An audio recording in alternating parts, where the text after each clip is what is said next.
the symbolic order. So now we're on to the symbolic order. We're going to talk about the big other. So anytime Zizek talks about the big other, he's talking about the symbolic order. It's basically the rules not from myself, which is the imaginary, but the rules from the other, which is society.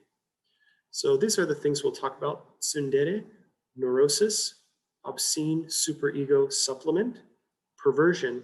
We'll talk again about the imaginary and the real, and hysteria. So here we are at the symbolic order.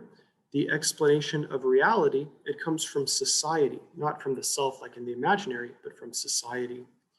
This is the symbols, laws, religion, language. Examples: what is written in a history book. So I often think of a history book as the symbolic order because, you know, that was from society. That's what society says what happened. But of course, you know, a history book cannot be perfect, right? A history book cannot say everything that happened. And a history book is also written from a perspective too. So it's important to remember that the history book is not perfect, right? You know what I mean? Like, not everything in history is 100% perfect. There's probably like maybe 5% that they missed, maybe more. Doctors using their knowledge of medicine to treat patients. So this is also the symbolic order. This is based on human knowledge, human science, right? Human science has made a lot of progress, right? If we learn science, we can learn a lot of great things. But science doesn't know everything. Like right now, we're talking in 2020 during the COVID situation, right? Science doesn't know the vaccine yet of COVID-19. So even though it has a lot of knowledge, it doesn't have all knowledge. And that's something important to remember about the symbolic order, is it's the human knowledge right now. So we're talking about the tsundere. This is a character type often in Japanese literature and anime. She pretends to be cold. She's embarrassed to show love. So maybe she'll say, "You're stupid. Oh, I don't like you. You know, no thanks." She has an "I'm better" attitude. "I'm better than you, right? You're not that cool." You know, even though that's her love interest, she's kind of mean to her love interest. So that's the tsundere. But eventually the tsundere, even though they're kind of mean and they're like, "I don't like you," sometimes they'll slowly show like, "Oh yeah, I do love you." But, you know, it's kind of like this, you know, "I love you" from far away, things like that. Tsundere and the neurotic boy. So this is from the tsundere from the boy's perspective, and we're learning the first character type for Lacan-Zizek is the neurotic. This is the neurotic. It's a boy, maybe usually, you know, yeah, Lacan and Zizek often say that the neurotic is like a man, and the hysteric is often a female, but it doesn't have to be like the way a man can be a hysteric and a woman can be neurotic. But typically the neurotic is the man in Zizek and Lacan. So the tsundere, the neurotic boy in this relationship, the neurotic, he likes and dislikes the tsundere. He doesn't want to leave. So there's a part of him that doesn't like being called stupid, right? He does not like being called stupid. He's not really happy in the relationship with somebody being mean to you all the time. That's not very happy. But at the same time, he doesn't want to change. It's like, you know, it's not that good of a situation, but I don't really want to change. Maybe for some fear, or maybe he has some small joy that makes him stay.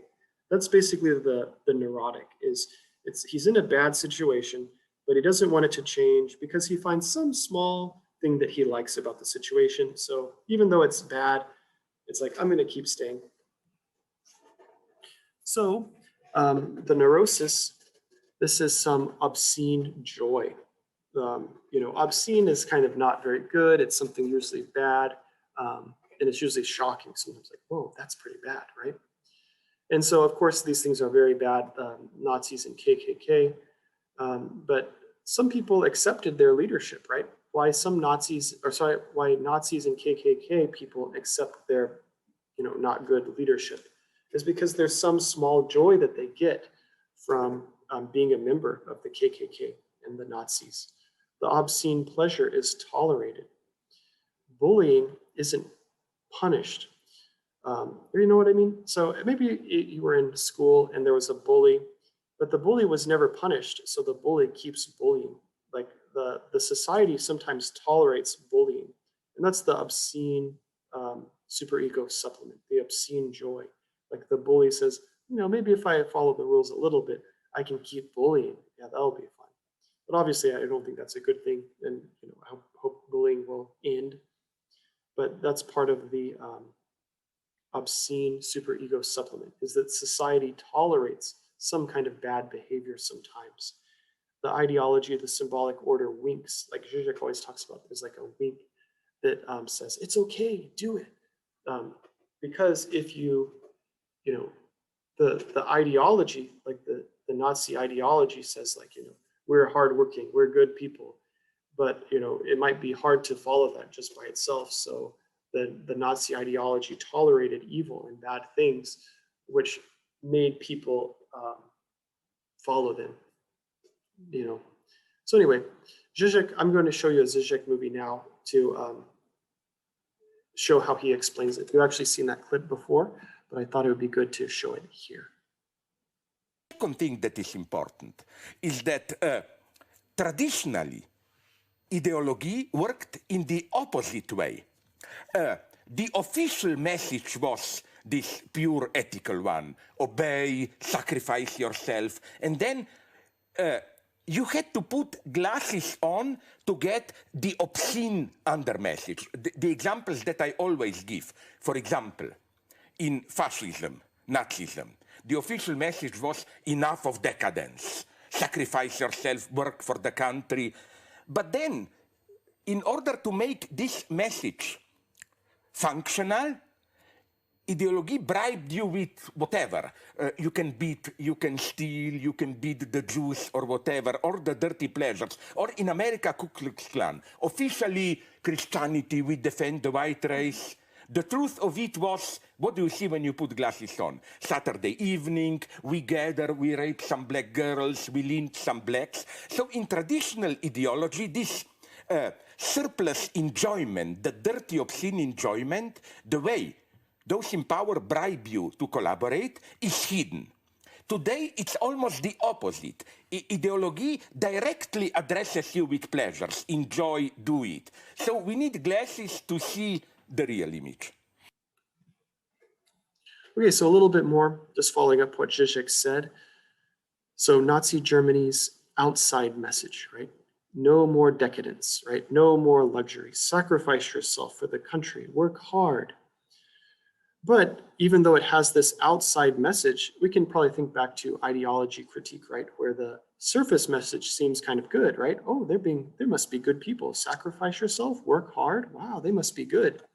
But there's an under message. Under that message, it encourages people to do evil, to steal, to hurt and beat up people. So even the Nazis, maybe they showed a nice surface message. On the backside, like the false consciousness, if we remember, there's a lot of bad things going on. So Zizek calls this tolerated evil as the obscene superego supplement.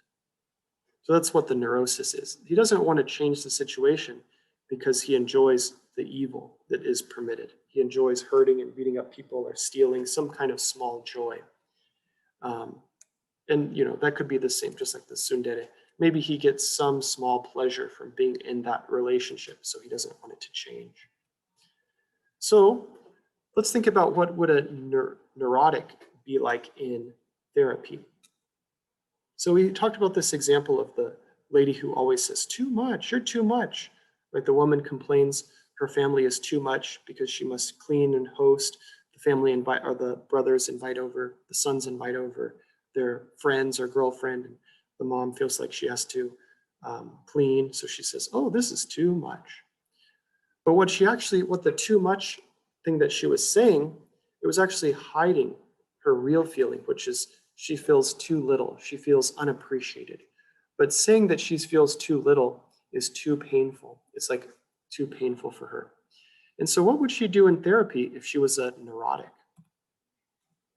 If this woman were a neurotic in therapy, if if she was talking to a psychologist, she would just present her symptoms. She would say, I'm tired. I'm so tired. My family's too much, right? She would tell stories. My sons bring their friends over. They're always making me clean. She would avoid silence.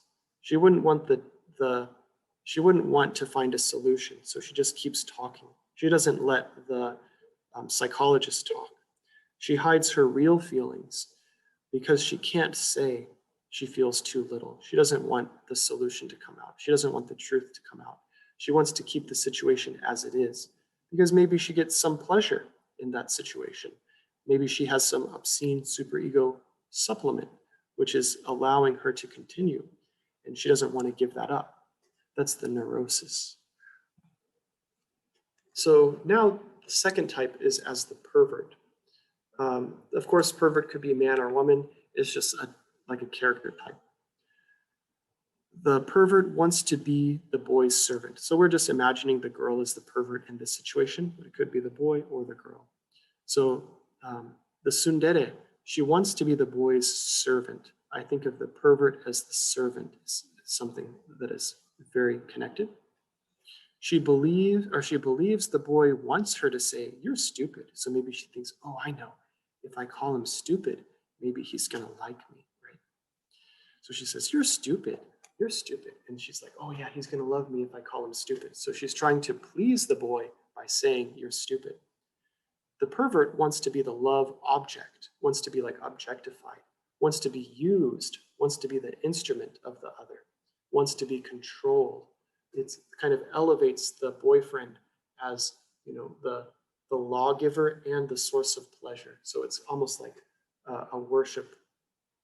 And perverts are often very religious people, sometimes like the extreme religious people who are like terrorists, because they know that they are 100% correct.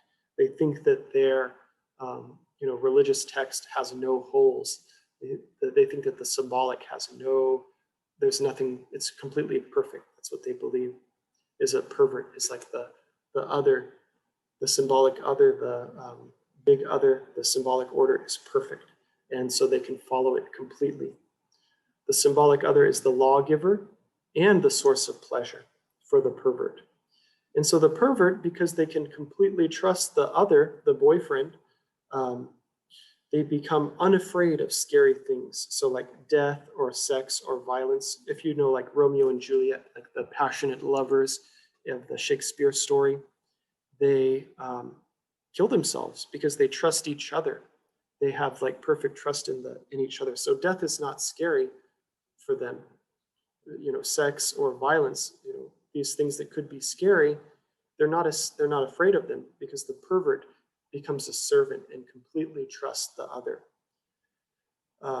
So death, sex, and violence are in the symbolic's perfect plan, right? So these things from the other are, trustworthy. They can trust those scary things.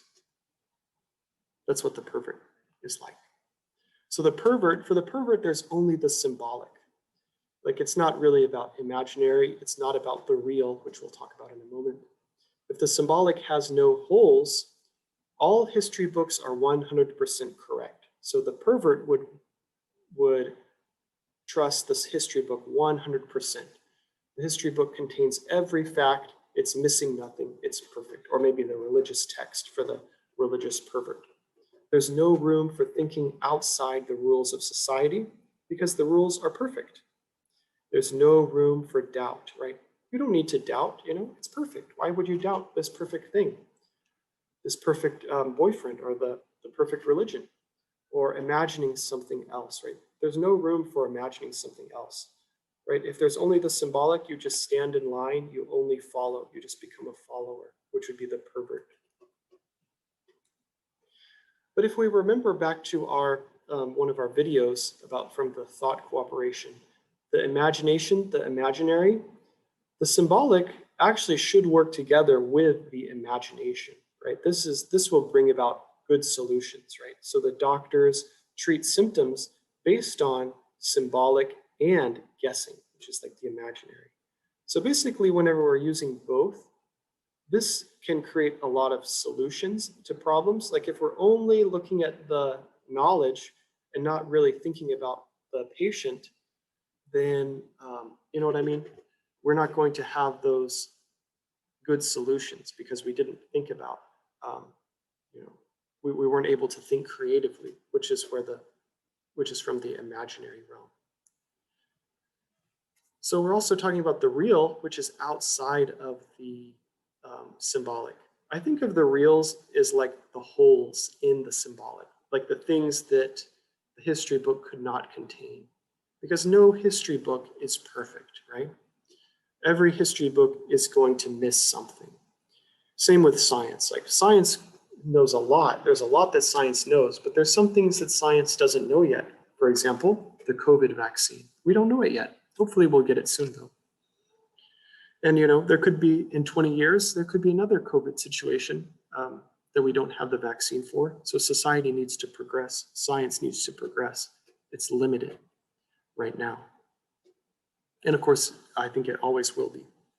There'll always be the holes in the symbolic because no history book is perfect. History is told from one perspective, right?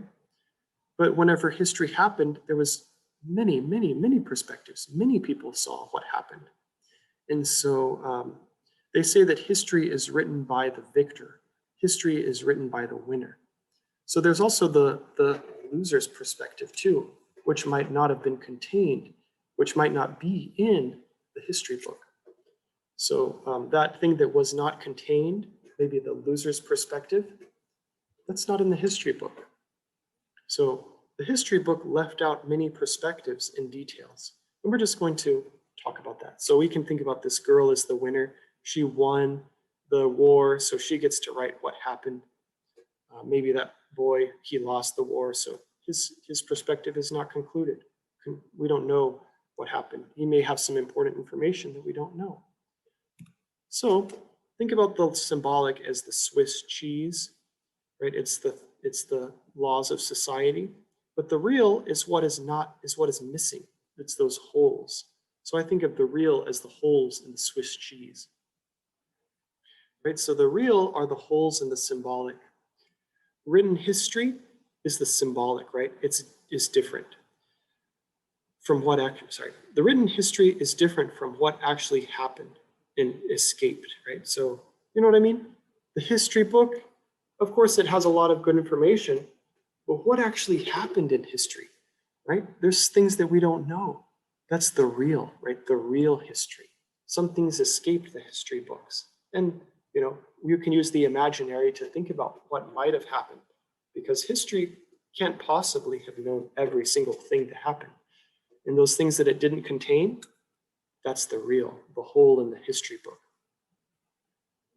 So I think there's a couple of examples of the real. I think of Rurouni Kenshin. He was an amazing swordsman who stops a revolution during the Meiji era. He fought his enemy Makoto Shishio, if you ever watched that show. He stopped a revolution from happening. But so the whole time he's just this awesome swordsman and we don't really know who he is. But after he saves Meiji Japan, we learned that he had a wife and we're like, oh, whoa, he had a wife? And so there was a whole nother part of his life that we didn't know, right? We were following him as he was fighting Makoto Shishio, but we didn't know he had a wife.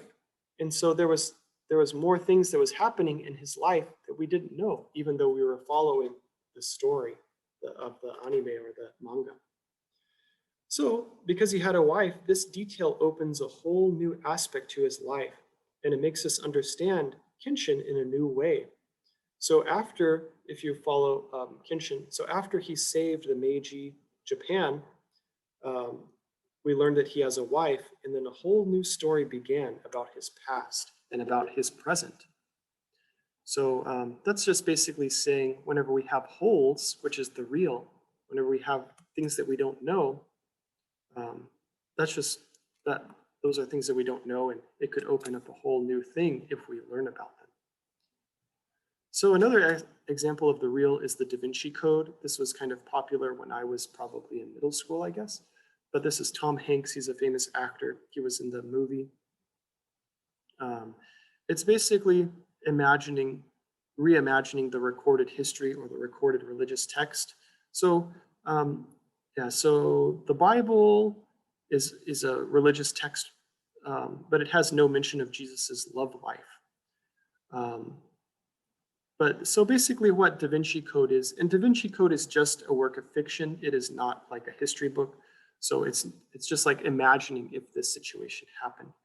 So, right, so real history, what was Jesus's love life really like? That's what this book and movie asks. It's like, I wonder, maybe something was happening. Maybe like Rurouni Kenshin, he had a wife that we don't know about. And so the Da Vinci Code was a movie or a book that imagined unknown details about Jesus's life that were revealed. And the book imagines that Leonardo da Vinci, knew the secrets. So the Da Vinci Code book movie imagines Jesus had a wife and a family, and the Catholic Church just hid these details. So those hidden details that we don't know are the real, right? So in that movie or the book, they look at these paintings of Da Vinci and they think, wow, Da Vinci, Leonardo da Vinci, the painter who painted all these amazing Renaissance paintings, he knew something about Jesus's life that we don't know in the history books. Who was this woman, right? He was sitting at this table with this woman. You know, who is that woman? Is that a woman sitting next to Jesus? So Leonardo da Vinci knew all along. Of course, this is just a fiction, but it just reimagines the unknown parts of history. And that's what the real is. It's just the unknown parts of history. And of course, like, you know, based on this picture, we don't know if that was a man or a woman, but Da Vinci Code book was imagining, oh, there was a woman. And of course, it could have been a man. Some people think that it was one of Jesus's disciples was John, called the Beloved. And in the Bible, he's often like resting his head on Jesus. So it makes, you know, whatever, we don't know if that's supposed to be a woman or a man in the painting.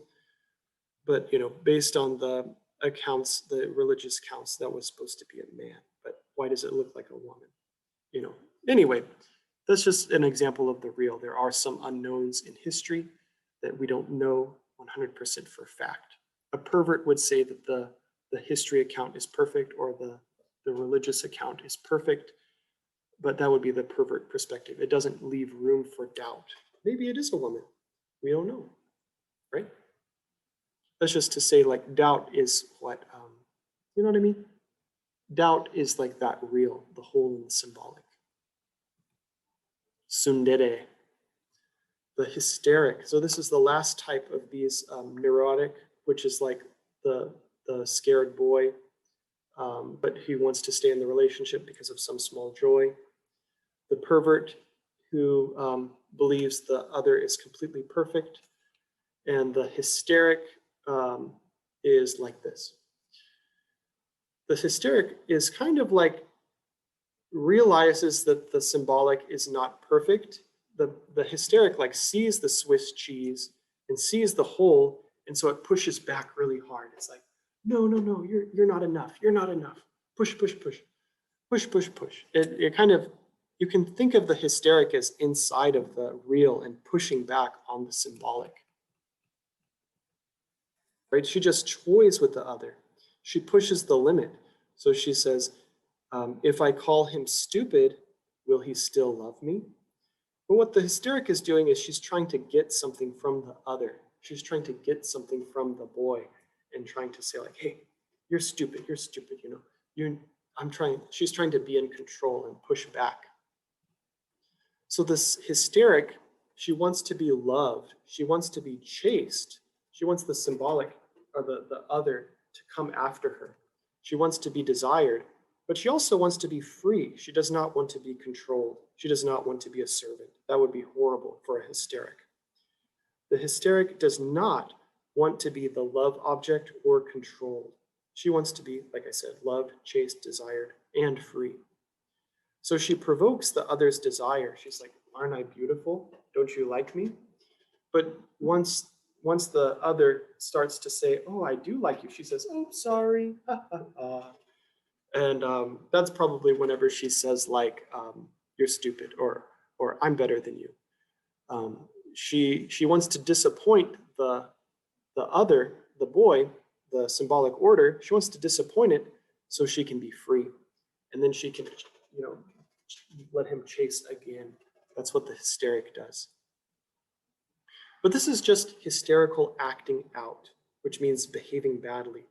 Right? The hysterics want to get something from the other, so they act out, they behave badly, and they complain.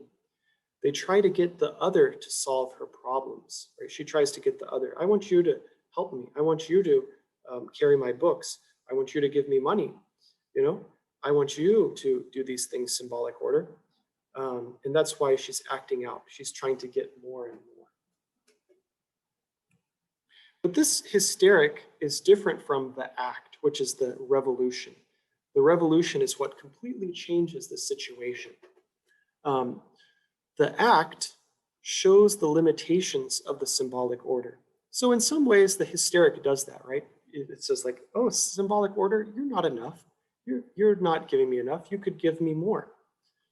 But the act forces the symbolic order to change. So the act is like a revolution, and it will completely change the symbolic order. It's going to do something that will just boom, things will be different because of the act. The act rejects the obscene superego supplement. And we'll see that example with Martin Luther King. They basically say, no, that is a contradiction. This symbolic order, you can't say on the surface that you're a hard worker, and then in the back, you just kill people and steal from people. You can't have both. And so what the act does is it presses hard on the stated tatemaya and says, you said this. Why aren't you doing this? And then hopefully the symbolic order will say, you're right, you're right, you're right. And then the superego supplement will break. That's what the act does. It will force the symbolic order to break. So with the act, what appears crazy at first under the normal rules of the symbolic order, at first appears crazy. But once it happens, it changes the idea of crazy. So what was once crazy is no longer crazy. That's the act. So here's some examples of the act. We talked about this in class. Steph Curry, he's an amazing, unbelievable shooter. Like many people say he's the best shooter who probably ever lived. He is not tall. He is unbelievably good at shooting from far away shots. Like there's a video of him. He shot 100 3-pointers and he made 96, which is a really far away shot. And he made 77 in a row. So he didn't miss for 77 shots. And if you watch him play, it's just unbelievable. So he never misses. Of course he misses sometimes, but he shoots these impossible shots and he just makes them like unbelievable. And so his team was just winning, always winning. And because nobody could beat him, now all the basketball players need to focus on shooting the faraway shots. Like before Steph Curry, nobody tried to shoot from far away. People almost never took that shot. But because through him, he showed that, I can make these shots. And if you can't make them, you're going to lose. So now the other basketball players need to shoot from far away. He basically changed the rules of basketball. Like, everybody now has to shoot the faraway shots or else they're going to lose. So we talked about this in class 2, Trump debate. So in the 2016, and probably you could also say the 2020 debates, when he's debating the other people, the other candidates who want to be president, he even says like he's not very prepared. He's like, come on, I don't need to prepare. And so he's not very prepared. He attacks the other opponents, which is a logical fallacy, like using ad hominems. He basically says, oh, you're so stupid. You are so weak. You are so dumb. Like he says these things, but those are actually logical fallacies. And in a normal debate, you would either be disqualified or you would get way less points in a real debate if you did what Trump did. You'd probably be disqualified. You would lose. But on the presidential debate, these attacks actually worked because the voters, they thought he seemed strong and confident. So when he said, "You're so weak, you're so stupid," a lot of people thought, "Whoa, he's pretty strong. Maybe he might be pretty good." And so he won. And so he won by ignoring the rules. He won by being like kind of mean. And so basically he showed that like you don't, in the presidential debate, those etiquette, like beigi, like sonani, ano, shitagawa nakute daijoubu desu kanji. Like you don't really need to follow the rules of etiquette in the political debates. And so from now, basically the presidential debates are going to be a lot different because basically this was a revolution. It's changed the rules of debate in the presidential election forever. Now political debates will be different in the future. Maybe people won't follow the rules as much because Trump showed that you don't have to prepare. You can just attack your opponents and the voters might think that's cool. Of course, he's not, I don't say that he's a complete idiot or anything. He does know some things about society and things like this. And to win the presidential election, it's a hard thing to do, and he did it. But I'm just saying he did it in a very unusual way because he was not following the rules. And because he didn't follow the rules, that was the act. It was a revolution. So another act is Antigone. This is one of Lacan's and Zizek's favorite examples of the act. This is a story, and I'm about to show you the movie. Antigone buries her dead father. She buries her dead brother, even though it's against the law. So the king Creon said, "You cannot bury your brother because he was a bad guy." But Antigone said, "No way, I am definitely going to bury him." And so even though it was against the law, and even though she was sentenced to death for doing it, she was not afraid. And she says, "I'm going to bury him. That's inhumane. That's bad. That's so bad you won't even bury someone. So I'm going to bury him myself." And so she basically showed how the law was kind of bad. Because of her action, she showed that this law that says you can't bury someone, she was basically saying this law is not good. So, right, her actions helped people recognize what good behavior is. She showed what good behavior is, even though she broke the law. She basically showed that the law was bad and that what she is doing is good behavior.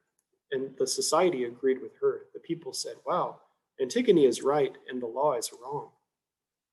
So she imagined what is the good thing to do outside of the law's limits. And that's totally the act, right? She forced a change in the symbolic order. And I will show you that video now. Sophocles wrote the ancient play Antigone in 441 BC. The play begins with Antigone speaking with her sister Ismene. Antigone wants help from Ismene to bury their brother Polynices. Antigone repeats Creon's decree that anyone who attempts to bury Polynices will be stoned. Creon is the new king, so his threats are real. But Antigone can't sit idly by while her brother is food for the vultures. She feels compelled to bury him. Yet there's no way Ismene is going to help her. The thought of being stoned to death petrifies Ismene. Ismene reminds Antigone that they have already lost so much of their family due to the curse of Oedipus. Ismene doesn't want to lose Antigone as well. Unfortunately, Antigone makes it clear that she is not going to budge. Antigone is determined to bury Polynices. When Ismene realizes she can't change Antigone's mind, she at least asks Antigone to keep her plan secret. The guard comes walking back into the throne room to speak with King Creon. This time, the guard is hauling Antigone, Creon's niece. The guard claims that he arrested Antigone while she was burying Polynices. The guard explains that when he returned to his post, he swept the dirt off of Polynices. That's when Antigone came back to bury Polynices again and got caught in the act. The guard is relieved, which contrasts the obvious pressure Creon must feel at his new predicament. Antigone immediately admits to the crime. She calls herself guilty and doesn't try to deny it. She continues with an attack on Creon for his immoral decree. She states that she would have rather died than have left Polynices unburied. Creon remarks that even the stubborn Antigone will be made to follow the law, even if it takes violence. Antigone continues to argue with Creon. Her logic is that Polynices deserved a burial as much as Oedicles. She says that Polynices' actions in life should have no bearing on how his remains are treated. Meanwhile, Creon argues that by honoring Polynices, Antigone dishonors Oedicles. Antigone is a dead woman walking. Creon has no intention of sparing Antigone, despite them being family. Additionally, Antigone makes no attempts to try and save herself. Creon imprisons the two women while he finalizes his decision. Haman, Creon's son, and Antigone's fiancé at first agrees to defer to Creon's decision. Yet, Haman does make a case for Antigone. Haman states that there is a growing sentiment amongst the population that Antigone does not deserve to die. Her convictions to bury her brother were noble. The chorus weighs in and advises Creon to heed Haman's warning. Unfortunately, the discussion devolves into a shouting match after Creon questions Haman's character.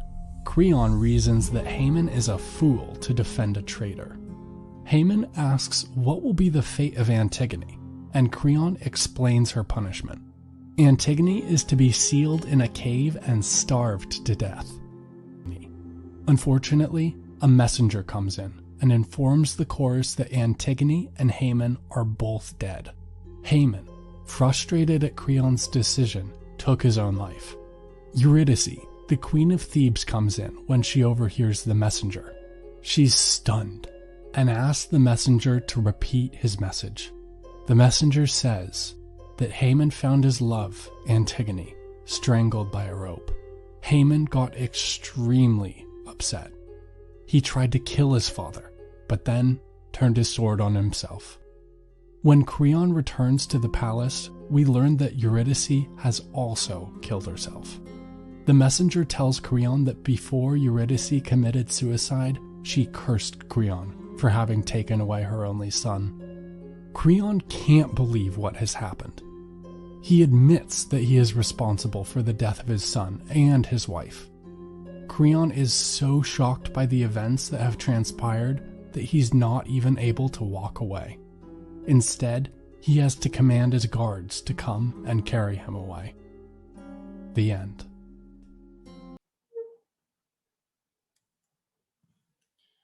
There's also, hope you enjoyed the Antigone video. There's also The Act, which is by Martin Luther King Jr. He was a Nobel Prize winner. He made a lot of great changes for American society. So basically, something he did, USA from the beginning said all men are created equal. This is in the American Constitution. And Martin Luther King said, really? All men are created equal? Do you really believe that? I mean, why are so many Americans being treated so badly? So I think you probably know the tragedies in America. Even today, unfortunately, African Americans are being killed for no reason. They're being murdered just because they're kind of vulnerable and they are profiled by police. That's kind of a fact. It's been on TV many times.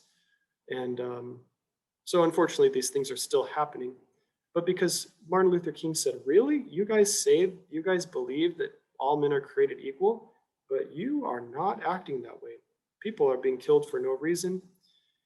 And so the US says, you're right, let's change our laws. So basically, Martin Luther King pressed on that obscene superego supplement and said, if you're going to say you're equal and you're going to let people be like the KKK and kill people for no reason, you cannot say that.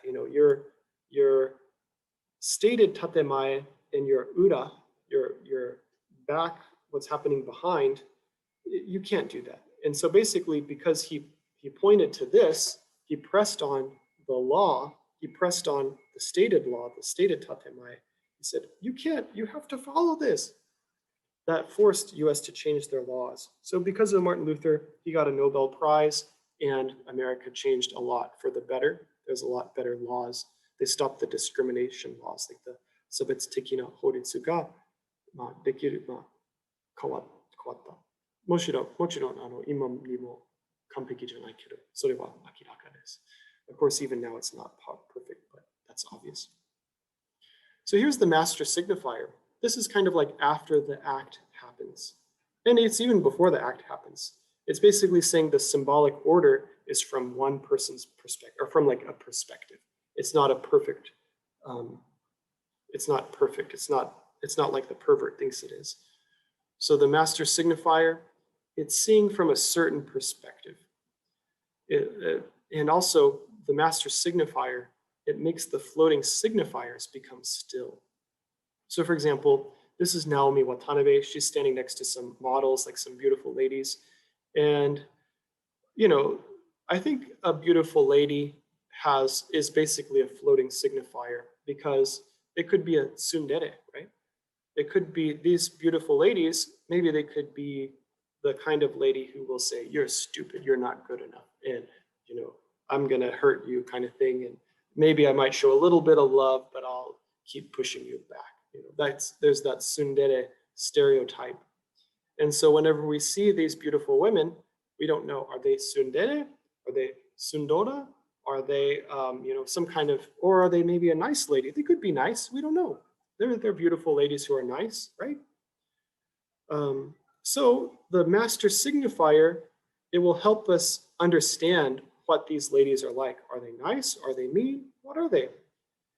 And Naomi Watanabe in this situation is orienting us and giving us direction. Because she is here, she's telling us what kind of ladies these are. And also the master signifier, which is Naomi Watanabe, and this, it hides other perspectives and it hides unspoken parts. So because Watanabe Naomi is here, we don't really think that they're tsundere. We think that they're good ladies. So Watanabe Naomi is a very kind person. She supports victims. She's a symbol of self-acceptance and supporting people in society. And so because she's standing next to these beautiful girls who could be, you know, anything, we don't know, these beautiful girls must also be kind. Sorry. So because we're seeing from the Watanabe Naomi perspective, these floating signifiers become stable. So what if we change the master signifier to Yoshida Yo? Like Yoshida Yo is often playing like lovers or kind of people having affairs, or like uwaki. She's famous because she had an affair. Like if you watch Kyoku ni Gozaimasen by Mitani Koki, it's a famous director, Japanese director. She was also playing the lover of the politician. So, you know, she's, that kind of has that reputation, and she plays those kinds of characters. So she has this reputation, like her name is Yo, which means sheep, but people often say she's actually a wolf, kind of like a predator. And so this predator, you know, sorry, that's kind of a strong word, but this kind of wolf lady, scary lady, with these, you know, beautiful ladies sitting next to her, you could think, wow, maybe these ladies are also wolves, right? Maybe this is the wolf team, because we have such a strong impression of her. She is the kind of, you know, predator. She's like stealing the husband or the boyfriend, things like that. Maybe these ladies are stealing husbands too, if they're standing next to Yoshida Yo. So, master signifier, how can the meaning of this picture change without changing the content? Is there any way we could see this picture and have a different meaning? Like the meaning where Watanabe Naomi and these girls are nice? Of course, if we have new information from the real, right? If the things that we don't know become known, we'll have new information. Maybe one of these girls was a bank robber. Maybe they stole some money. Then we'll think, ooh, wow, there's Naomi Watanabe and a bank robber? What? We're gonna be surprised. Or maybe something else. Maybe we realize Watanabe Naomi is actually a bad person or something like that.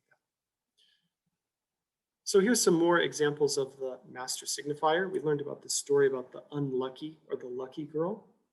11-year-old girl who always says, I'm lucky, I'm lucky. She says it for unusual reasons, right? She doesn't get to go to the hairdresser. She says, I don't have to go to the hairdresser because I'm lucky. And she says, I don't have to go to a private school. Actually, her family didn't have enough money, right? Her family didn't have enough money to send her to the private school. So what did she say? She spun the story. She says, I'm so lucky. I don't have to take the entrance exam. And also, she does not get the rare bracelet. There was only like 2 pink bracelets, but like 20 purple bracelets. But she got the purple bracelet and she says, I'm so lucky. I got the purple one. There was 20 purple ones, but only 2 pink ones. But I got the purple one. So lucky supports her ego. It makes her think like, I'm a good person. It makes her think like, I'm good, right? I'm cool. So by saying she's lucky, it helps her ego, her self-image. It hides the painful truth, right? The painful truth is she was, pretty unlucky. Some bad things happened to her. So she's trying to hide that. And she's lucky reinterprets the bad as something better. So she's seeing the world. The master signifier, remember, is a perspective. So she's trying to see the world through the lucky perspective, that she's lucky. The lucky girl's perspective includes wanting to beat her brother, right? So she always was in competition with her brother. She's always trying to win. She never wanted to lose or be number 2. She wanted to be the best at everything, because maybe she thought if she was the best, then her parents would love her, or she would be loved, right? She wouldn't have to, she would win against her brother. So if she couldn't be the best at something, her cheerful attitude would turn into rage. She could not accept being second. And so maybe she's normally happy. I'm happy, I'm lucky. But then if she can't be the best, she's like, no, kind of like a Gretzko or something like that. She wouldn't care about it anymore, right? If she couldn't be the best at something, she's like, oh, that doesn't matter. Who cares? I'm going to do what I'm good at, right? I'm good at math, so I'm going to win at this math test. She finds something else to win at. So that's what the unlucky girl would do.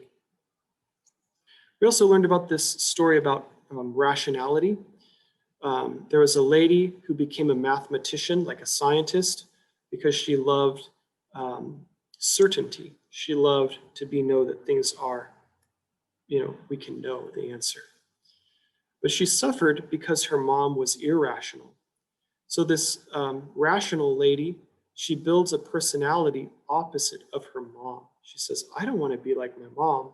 I don't want to be irrational and ruin my life. I want to be rational. I want to know the answers. I want to, follow math. She finds pleasure in thinking. She's like, yes, I'm thinking. I'm so smart. Yoga, wonderful, wonderful. I'm thinking clearly. I'm not like my mom. I'm so smart.